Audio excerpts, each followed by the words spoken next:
Hey Faith Family, welcome to the Beyond Sunday podcast at Calvary Bible, where we go beyond the Sunday sermon to explore some rabbit holes and to bring some biblical truths to the surface. We hope you enjoyed today's episode. Calvary Bible Church, welcome back. Thanks for joining us on the podcast. And I've got Austin sitting in this week. That's right. Yeah. Filling in for Randy. Yeah, Randy's on vacation this week, and he deserves a week off. Right. That guy's been hustling his brains off. Yeah, self-inflicted. Self-inflicted. He does say that. So but yes, you can we do say feel that. Bad for him, though. Well, most of the time. Some of the time. A little twinge of, sympathy for him, but not a lot. He has been busy, though. So, like he says, it is self-inflicted, but he's done with that second doctorate. Right. Proud of him. It's cool. Big deal. So much anyway, vacation for him. Yeah, so he's on vacation this week, and so Austin and I are going to dive deep into Jude, and I mean deep. Deep. No. Yep. Actually, we made the decision to take make an audible this morning and go off Jude, off the sermon series, because it would just probably be easier for us. So any questions that you sent in about Pastor Randy's last sermon, we'll cover in a future episode, whether it's the next week or maybe when the series wraps up after his second week in Advent. But that kind of brings us to where we're going today. That's right. We're coming into holiday season. Yep. So, Austin, you ready? This is a joke, Maddie did not give to me. I found it myself. Wow. On the internet? Well, yeah, the World Wide Web. Okay. You ready for this? Yes. All right. What do you call an elf that sings? I don't know. What do you call an elf that sings? No idea. A rapper. Oh my God. That's classic. That's my genre right there. I was going to say, that's fitting for you. It is. It just, that one struck a chord with me, and... A rapper. Yep, a rapper. Yeah, I wouldn't like that kind of elf. I don't think. No, those are my favorite elves. Yeah, I bet. I'll have to give that one to Maddie when I get home today. Anyway, all right, here we go. So we are coming into a holiday season. Thanksgiving is this week, and then right afterwards, Christmas is already running up to like almost full speed.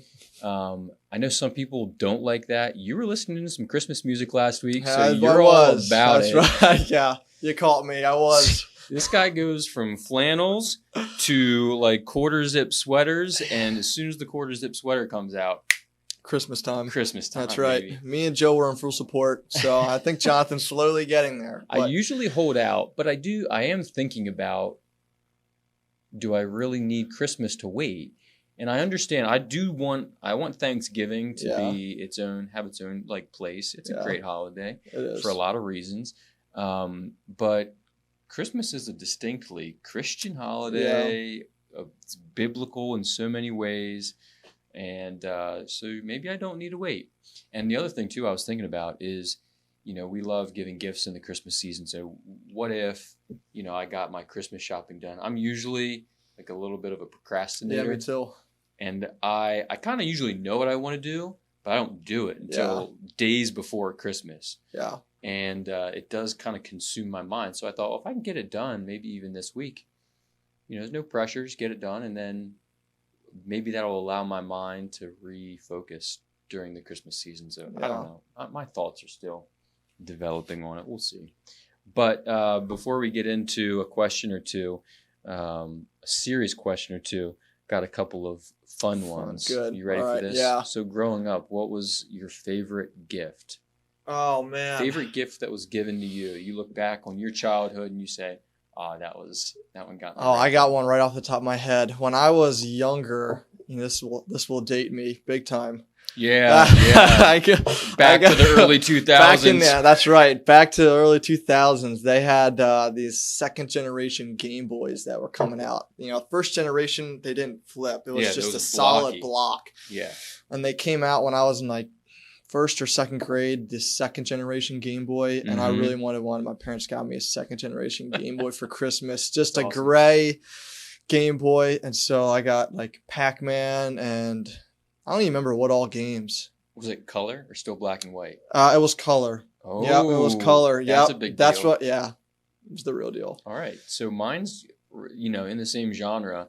Nintendo. The original Nintendo came out when I was a kid, and man, that thing was awesome. Yeah. So Duck Hunt and Mario. Oh yeah, Mario. I definitely had some of those games. Those were the first ones that came out, and then Double Dragon was a game I got. These like ninjas that do spin kicks and you work your way through the worlds.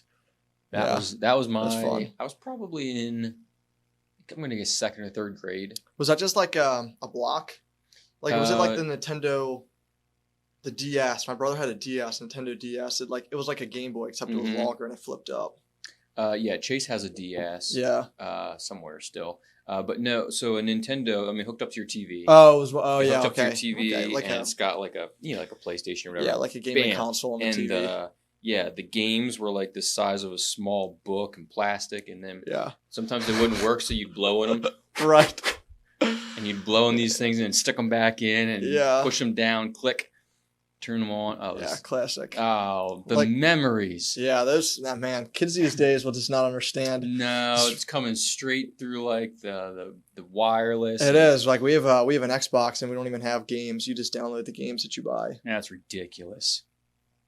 Oh, ridiculous. All right, so favorite gift. Game Boy, how about for sure. Favorite food? Christmas food? Let's go Christmas. Oh man. Cookies. Yeah, I'm the same way. Like I love cookies. One of the many blessings is being a pastor's kid would be the fact that we've got like people give us Christmas cookies all the time. So my dad will bring home like a plate of Christmas cookies weekly, almost daily. Yeah. And so, all Christmas season we're getting Christmas cookies and just pounding. Yeah, pounding. Like my favorite cookie all time would be Snickerdoodle cookies, and they really come out full force when the Christmas season. Yeah, it's a winter Christmassy cookie. Yeah. Oh, Rebecca makes a really good Snickerdoodle. By the way. Well, if she's watching this podcast, or if you need to fill her in, you let her know that I like some Snickerdoodle cookies. She'll listen. I think. She makes a lot of really good cookies, and there's been a few years where she goes to town, like spends a day baking. Wow. There's this one that has like chocolate with like a Nutella dropping on top, like a little morsel of Nutella. I love Nutella. And then it's got like a cracked, like a larger green salt. So it's like a salt. I forget what the thing's called. Man, I think I've ever had it. It sounds amazing. Good. Yeah. And there's like those red ones with like the white sugar on top and the chocolate one. We could talk about cookies for a while. My mom does do Christmas morning. We have cinnamon buns that she makes homemade, cinnamon rolls or buns. Either way, something like that. They're really good. It's a classic tradition. So that is good, and we're going to talk about traditions. So don't lose that. Oh, all right. All right. Last one, because we do need to move on from cookies. Right. Are there any other ones? Yeah, there's plenty of others I could talk about. All right, song. Favorite Christmas song. Favorite Christmas song. We just heard a Thanksgiving song, by the way. Yeah. I stumbled upon it. Is it Ben? Is it, what's his name? Do you know what it is? Who sings it? Yeah, Matthew West. Okay, yep. No, I was thinking of a different one. Okay, my kids are addicted to it. It's called Gobble Gobble. Oh, that sounds like right on my alley. Oh, yeah. Man, wow. Okay, I don't think I've heard that one before. Yeah, it's kind of catchy and fun, but it's a Thanksgiving song. Gotcha. I think Ben Rector is the guy's name. He sings, it's like a real serious Thanksgiving song. Yeah, classic Thanksgiving song. Check it out. Yeah, you don't know the name of it? Thanksgiving song. I have no idea. No, it might be. I have no idea. So Thanksgiving song. If you type in, Ben Rector. Thanksgiving song. Maybe I'll do that now while we're chatting. What's your favorite Christmas song? Like Christian one would probably be the Silent Night. Mariah Carey. My favorite Christian like hymn type one we'd sing would be Silent Night. Is probably my favorite one. Okay. And I think one of the reasons is we'd always do, growing up, we'd do like a candle lighting. And that's like every Christmas Eve service, we would do a candle lighting. And that's the song that we would sing as we were closing out the service. So that was just always like a special one for me. Okay, cool. The Thanksgiving song is it? Is it? By Ben Rector. That's right. Yep, never heard it. I knew it. You got to listen to it. It's on my to-do list today. Yep. The Thanksgiving song, I knew it. That's what it's called, the Thanksgiving song. So here's here's the growing up, and even now we still joke about this Christmas song. Who is he in yonder stall? Is a one that we always get chuckles at because of bathroom humor. Oh, That's yes. the stall that we think of when we're singing that song. That's hysterical. Your family? No, just around the church. So if you see some like guys, who are around my age, roughly, kind of, winking or whatever, chuckling at with a wry smile when that song comes, that's why. The lyrics are really powerful, though, for what it's worth. And it's not a funny song by any stretch, but we just can't not go there for a second. However, that's not my favorite Christmas song.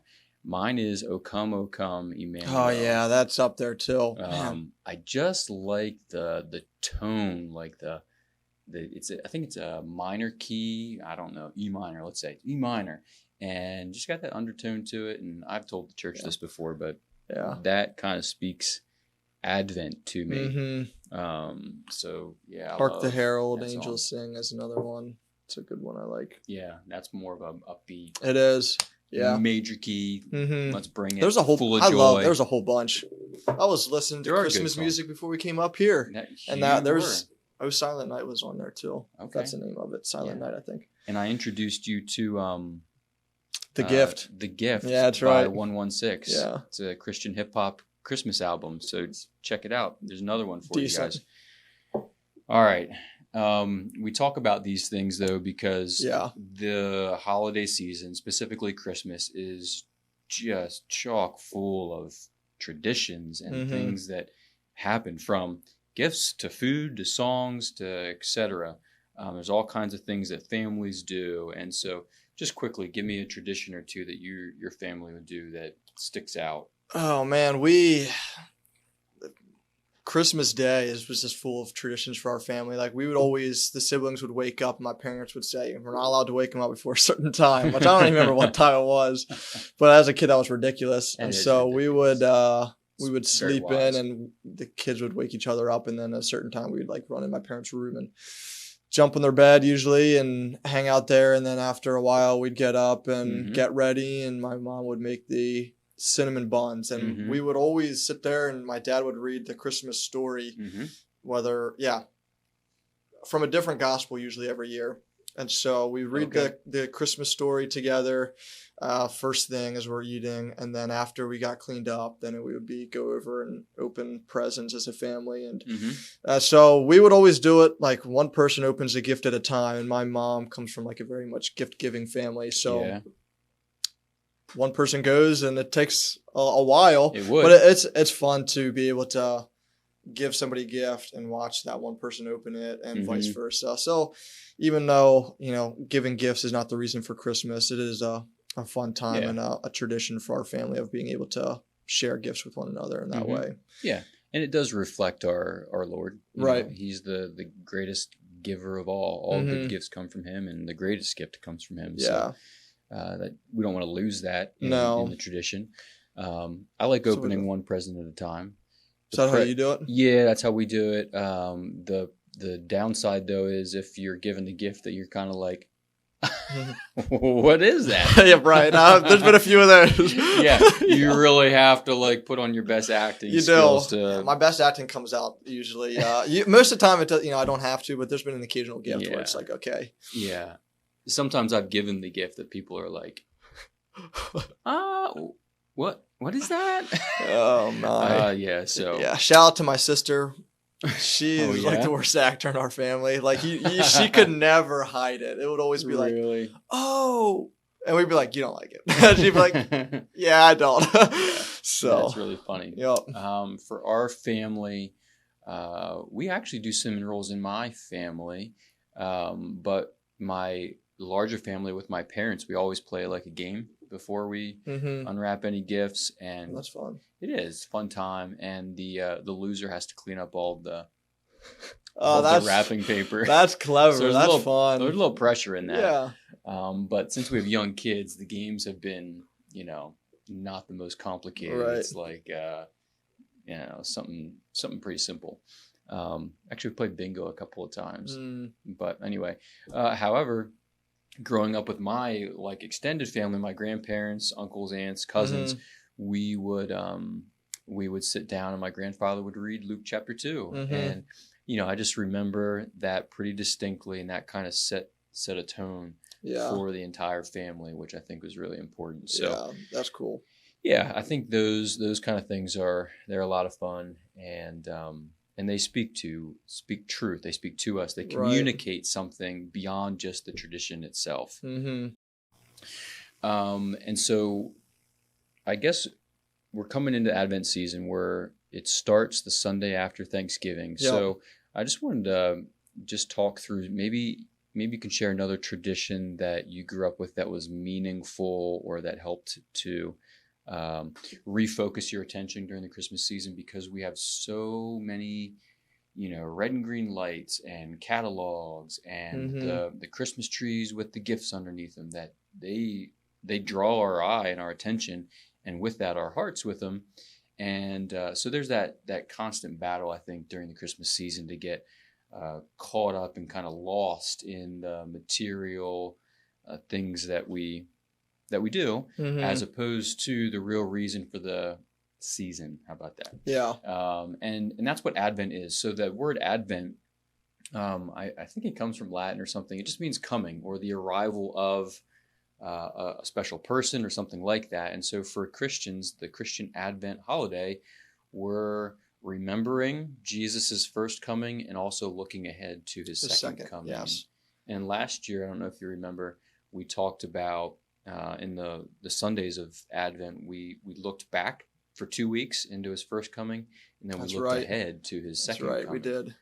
For 2 weeks. Maybe we did it the other way around. I think the first 2 weeks where we looked ahead, and then the last 2 weeks we looked back as we got closer to Christmas.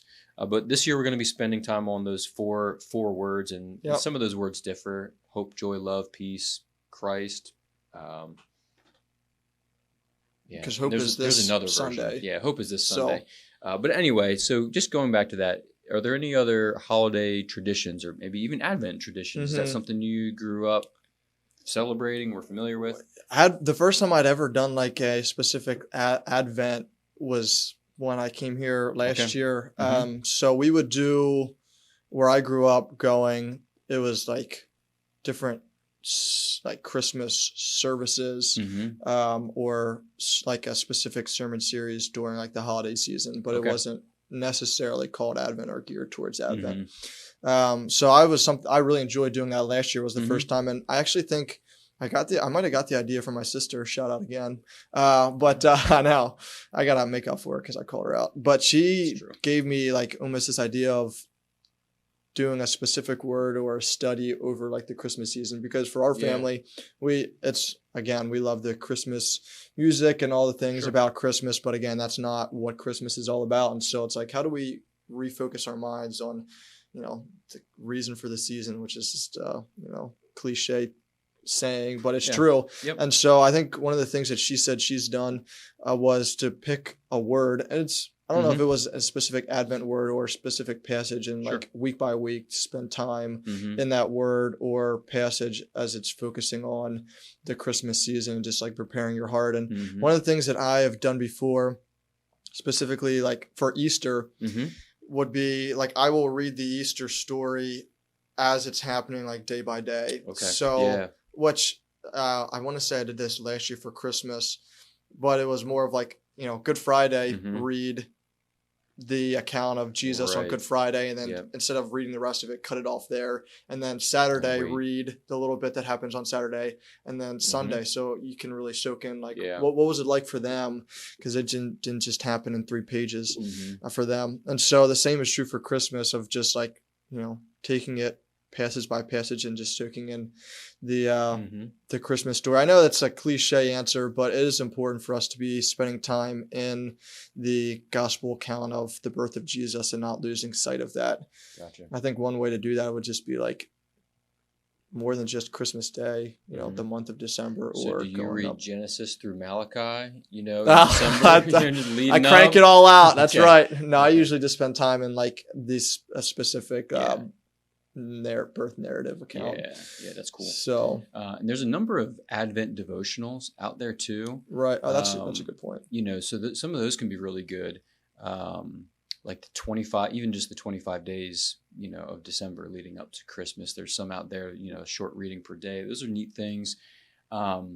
We have over the years, at least the last couple of years, have these Advent cards, and so every day has like a little picture, an image, and it starts actually, going back into like the Old Testament and some of the prophecies of the Messiah. And so there's a verse and a little very short reading and a little symbol, and then we hang that on the wall, each day leading up, and we do that usually after dinner or something like that.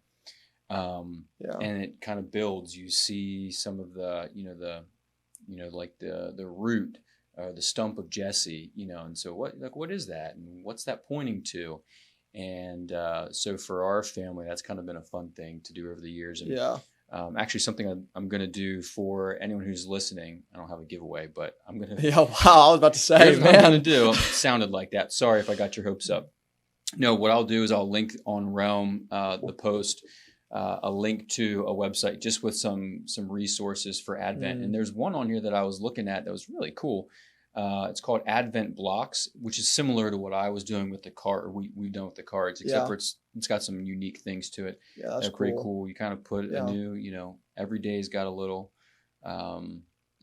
thought that is just refocusing your mind and your heart to what's really going on this time of year. Why are we really celebrating Christmas? And I think especially for little kids, that's a great, for families with young kids, it is. It's a great way just to retrain or train actually their mind so that they don't get caught up in all of the hoopla that comes with Christmas, and get off track. So you can check that out. There's some good devotionals on there too. Paul David Tripp wrote one. So author. I know a lot of folks like his one devotional called New Morning Mercies. And so he's got a devotional focused around Advent. I met him. No, you didn't. I did. He did my cousin's wedding, actually. Wow. Yeah. Wow. So we're tight. Okay. You want to shout out to him? Yeah, shout out Paul David Tripp. If he remembers me, which I doubt he does. But yes, I've met him. You're a memorable guy. Good. So Advent's coming. It's coming, and I'm looking forward to it. It's just it makes the Christmas season a lot more meaningful. I agree. I definitely agree with that. Yeah. So slow down. I mean, that would be my encouragement and challenge to everyone and myself. Just slow down this Christmas season. December, if you looked at your calendar in December, every year it's like, oh my word, bam, bam, bam, bam, bam, between family things and church things and whatever, things with friends. It's Christmas, December it can fly by, and it's not a good feeling when you get on the other side and you're like, you have a Christmas hangover. Like, oh my word, what just happened? Right. It's not a good feeling. Yeah, I guess my final encouragement would be along the same lines as soak in and don't lose sight of Jesus Christ and the blessing that it is that he came to earth. Because I think one of the things that I'm trying to communicate here is I just had a conversation with somebody from school like a week or two ago as we were talking about this Christmas, and it was like he was talking about how frustrated and annoyed he gets because Christmas can become this real big thing and people lose sight. And so I think you get on one end of the spectrum, people are just like, oh man, Christmas, it's just people make it into be all these worldly things, and then you get the other people who it's like so focused on the gift giving and the meeting with people that they lose sight of their real reason. And so I think there's something to be said about the middle ground of recognizing that there are a lot of good things that come with the Christmas season. For some people, they enjoy more than others. But at the end of the day, let us, soak in and use this time to reflect on the fact that the God of the universe sent his son down to earth to live and die and eventually raise again on the third day for us. And so with that being said, we have a lot to rejoice in for that and a lot to be thankful for tied into Thanksgiving. Yeah, there you go. Boom. No, that's really good. I think there's such wisdom in that balance. Yeah. Because if you go so far to the one extreme, Christmas for your kids out there, it becomes like this, oh man, this kind of a crappy holiday. So we should be, I think we should be generous. We should want to give. And it should be a joyful holiday because it is. Right. That's what I was getting at. Like, it should be a joyful holiday. Like, we have a lot to rejoice in. Jesus Christ came to earth for us. And so. Right. And so make it a fun holiday. Yeah. Keep the main thing the main thing. Keep the main thing the main thing. Yeah. That's what I was getting at. So let's go celebrate, baby. That's right. Get some eggnog out. Yeah. Fruit I cake. don't like eggnog, but I'll eat cookies. All right. Let's go get our cookies and milk. That's right. Whole milk and go to town. That's exactly right. All right. Let's do it. Good deal. Yeah. Thanks. Hope this was helpful. Thank you, guys. And celebrate Advent really well this year. The reason for the season. All right. See ya. Love you. See ya. Thanks again for joining us on today's episode. And remember, our Sunday sermons are meant to lead us to a life of worship beyond Sunday.